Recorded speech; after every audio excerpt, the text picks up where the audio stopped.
I've known for a very long time I'm a fusion between boy and girl. I'm just stressing about not being feminine enough. Así en México somos muy machistas. No me dejes a mí ese paquete de decirles, oh, es que mi hijo es gay. It'd be so much easier if I just accepted the identity that people saw me. Not having control over what your body is doing is really terrifying. Good breath and then just speak. My name. Good. I'm a trans woman now.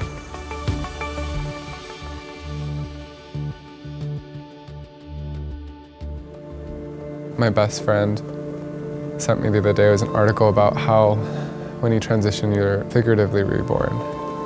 And you really have to go through puberty again and redefine yourself and find yourself and be unapologetically yourself.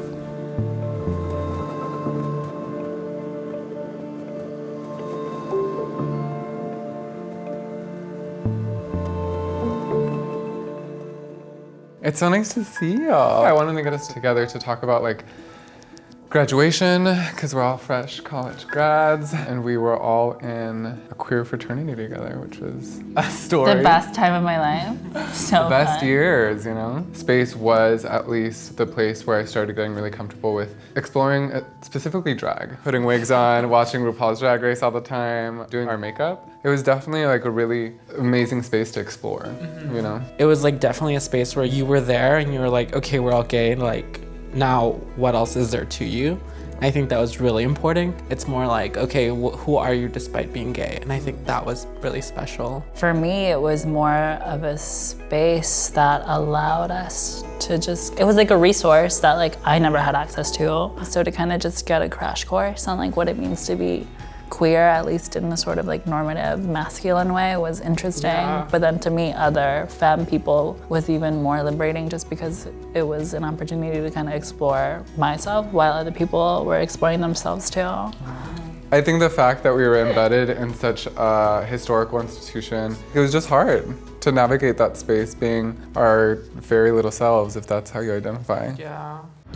I'm in a part of the campus where I started off in my first semester. I came in as an astrophysics and physics double major, and after being spooked out of it, I ended up doing something else. It's kind of a reminder of how I couldn't really cut it.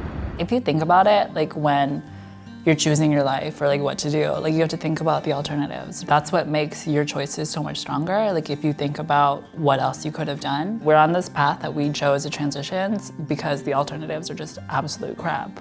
Yeah. Like imagining my life not like this, no, pass. I think for me, when I realized that I was like on the right path, it was like when my mom was like, she just saw me and she was like, this really suits you. Like you just, it looks right. That's so cute. Sweet. I'm just really grateful that like we connected during college in such a trying time. Like it was pretty traumatizing in a lot of different senses, and I think that the fact that we walked out of there surviving and now we're showing our more authentic selves and thriving, like I don't know, it makes me really excited to think about where we're gonna be in like 10 years, you know? Yeah. I have a job. Babe, hire her. So I'm walking the grounds of Berkeley. There's a lot of anxiety building up. I'm just remembering all the no's that I got, all the you're not good enough for this, and I don't know. Hi. It's so nice to It's see you. very nice to see you. And I remember one of the biggest classes that I took at Berkeley that really had an impact on me was the sociology of gender class. It just made me think about a lot of stuff. I guess like what the biggest common thread throughout my transition has been this doubt, which is sad because like I've talked to a lot of my trans girlfriends and like they're like, I was sure, I was positive, this is the right thing, and like I've gotten inklings of that, but like as you know me, I'm very like indecisive and I'm very like flippant and kind of like to jump around. But you're encapsulating so much of what so many trans people experience, people who are not normatively gendered, whatever that means, across the genderqueer spectrum, and also people who are cisgendered, just trying to make their way in the world. It's messy. Right? And not everybody feels totally sure. It's important for your message and your story to get out there, because I think the predominant story that we often hear is a story of a trans person's experience who talks about being born in the wrong body. They knew it from when they were 4 or 5 years old, And then everything about their life trajectory was about fixing that mistake, and they were sure about it. And that is not everyone's experience.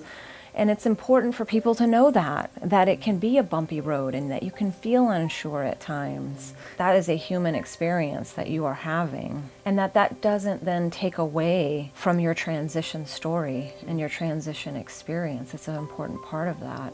It's not always smooth and easy, and that you are internally always completely sure about what you're doing. And it also means that there's not one right way to be trans. There's not one right way to be a feminine person. There's not one right way to be woman. You're figuring that out for yourself as you go along. It's like your birth story of who you are in this world. Yeah, it feels weird. Like, it feels like I'm going through puberty again, and it's terrible. Like, puberty was not nice the first round, and it's decent this time, but still difficult. So I'm visiting my very good friend here in San Francisco, and it's really nice to like reconnect with him and kind of hear how he's been. And it's so weird navigating like my friendships now as not a man. You know, it's just like we have different grounds that we stand on, and I'm just so grateful for him and so many other of my friends. Hi! Hi.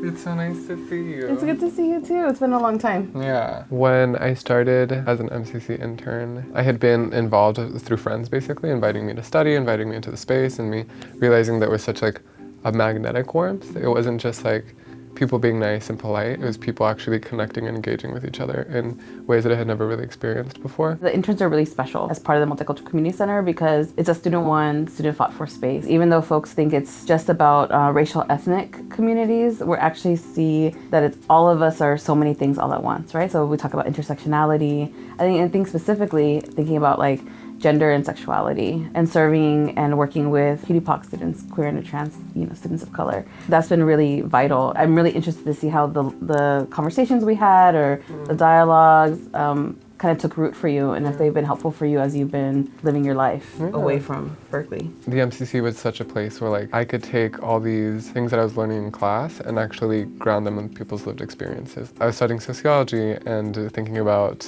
how gender is a construct and stuff like that, but actually seeing how I broke down because I couldn't wear what I wanted, or like how, like just seeing the emotions and like how visceral these structures actually become manifested, The MCC was such a sacred space for me because it really like helped me live my truth. The MCC is not a physical place, but what I see over and over with folks who have graduated, all those lessons are in you already. So really you're the sacred place.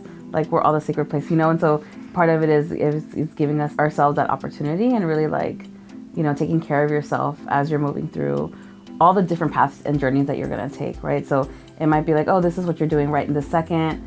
Who knows what's going to happen in 6 months or in a year or all of those things, but hoping that you're taking care of yourself in that sacred way, Like crying. and like crying is perfect. It's not a conversation with me if it doesn't end in crying. Don't you remember? So I'm really honored that the MCC is a part of that, and also that, it's everyone who comes through it. It's not a physical place. It really is things that you carry and things that you bring to the space. Society likes to tell us that the power in femininity lies in our sexuality, in our appearance. But what I'm realizing more and more every single day is that the power in femininity really lies in community and in relationships and in togetherness. And that's something that I would never give up for anything. I haven't been feeling very romantic or sexual at all, and I met somebody tonight, and that might change. So who knows if this is gonna go anywhere, but it's nice for a trans girl to dream.